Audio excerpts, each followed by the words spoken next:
Well, Mayor Jim Fouts really didn't have a choice after a judge ruled he could keep his prayer station inside Warren City Hall, but the atheists could also represent, allowing the non-believers to set up what they call a reason station just a few feet away.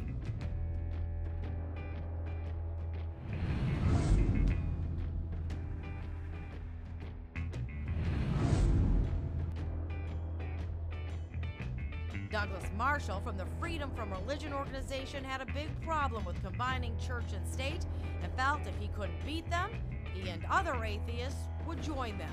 It'll have free thought, literature, and offer reason, logic as an alternative to prayer. Sea lion pups were found dead at Point Dume State Beach. A family stumbled upon them during a walk and took these pictures. The National Oceanic Atmospheric Administration has said that the warmer surface temperatures may be the cause, and it's been a devastating year for sea lion death.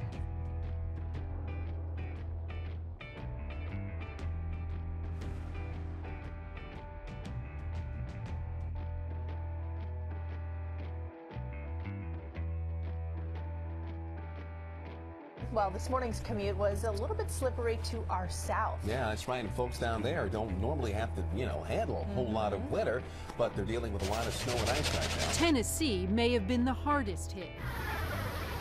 But let me tell you, look at the big problems there on the expressways. You can see everything covered, and they have more wintry weather on the way later on tonight and into early tomorrow. This 25-car pileup outside Amarillo, Texas, snarled traffic for miles. And it's not just the roadways, it's the runways, too.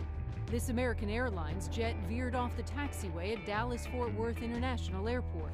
Luckily, none of the 68 people on board Flight 296 were hurt. They deplaned. Frightening surveillance footage from South Korea captures two people falling into a sinkhole. Watch this. The sidewalk just suddenly collapsed right under their feet. They fell nearly 10 feet. We had a large earthquake in Mexico, Tomatlan, Mexico, dated February 22nd, 2015. And this is from the U.S. Geological Survey. A magnitude 6.2. Scientists fear they could point to a looming natural disaster. They are believed to be the result of underground methane gas eruptions, but scientists have not yet figured out the exact cause. One of the craters is just a few kilometers away from a natural gas processing plant.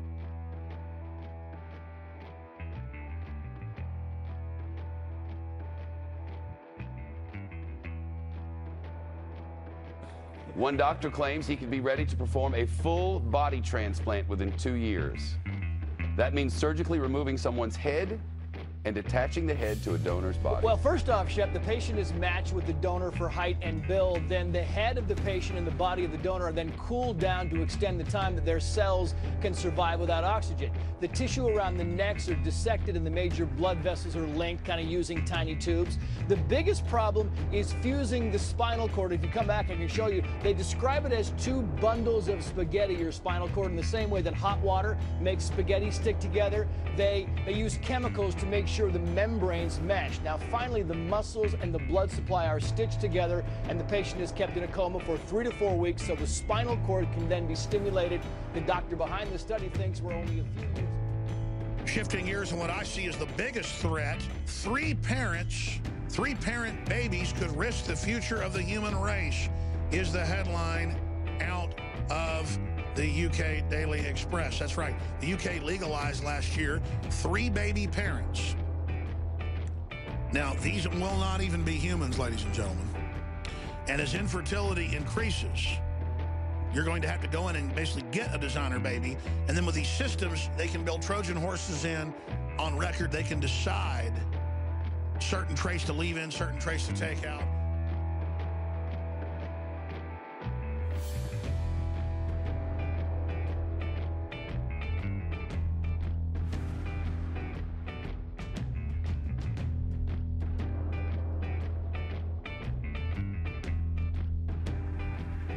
the northeast of Syria, the town of Hasaka. ISIS went in.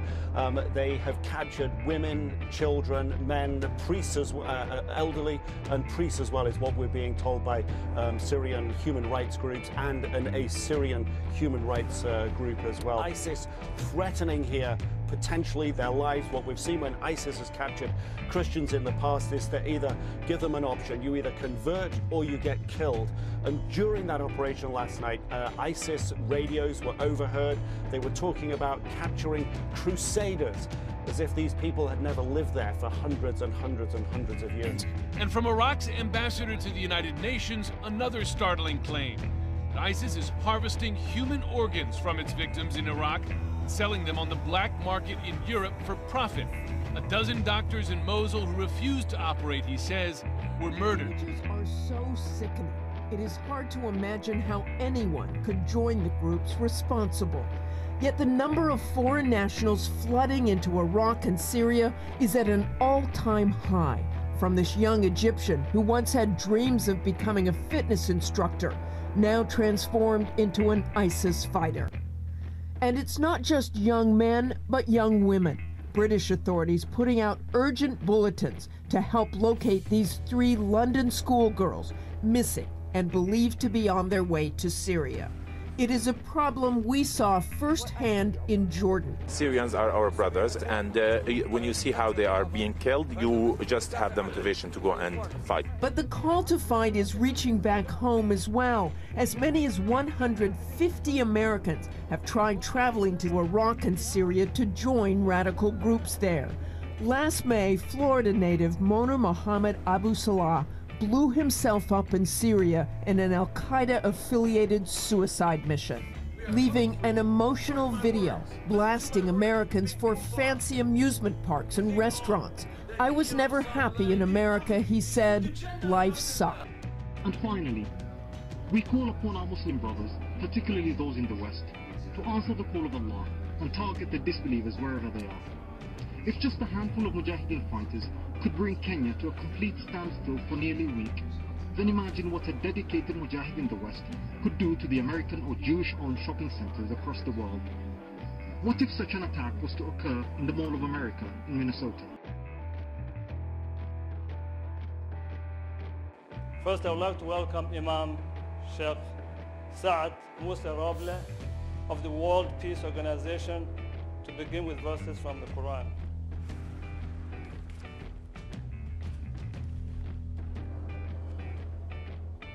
الله الرحمن الرحيم الحمد لله رب العالمين. Lest we get on our high horse and think this is unique to some other place, remember that during the Crusades and the Inquisition, people committed terrible deeds in the name of Christ.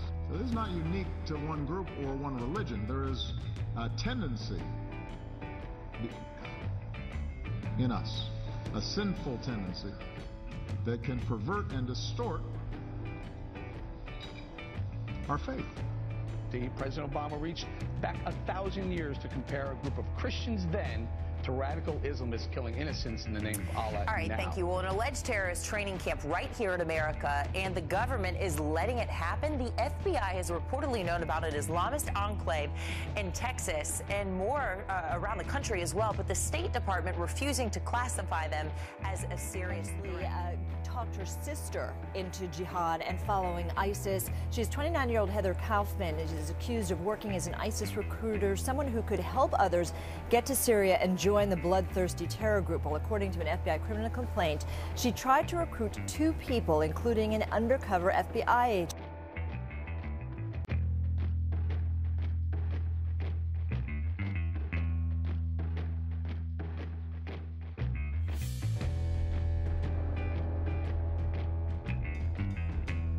At the newly opened Epicenter office complex in central Stockholm, office workers can now open doors and operate the photocopier with a chip implanted in their It hands. felt pretty scary, but at the same time it felt very modern, very 2015. The current range of benefits the chip offers is rather limited.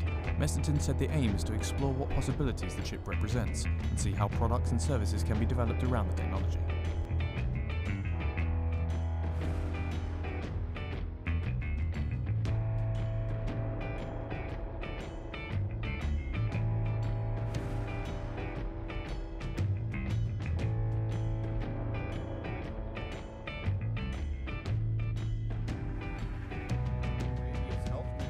says 2 more people have died after contracting Middle East Respiratory Syndrome, or MERS, pushing the total number of deaths from the virus in the kingdom to 385.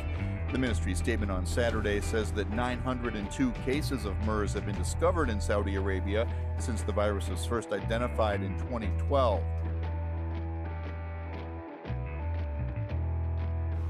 Talk of the town all across our area reports of bright lights and loud booms.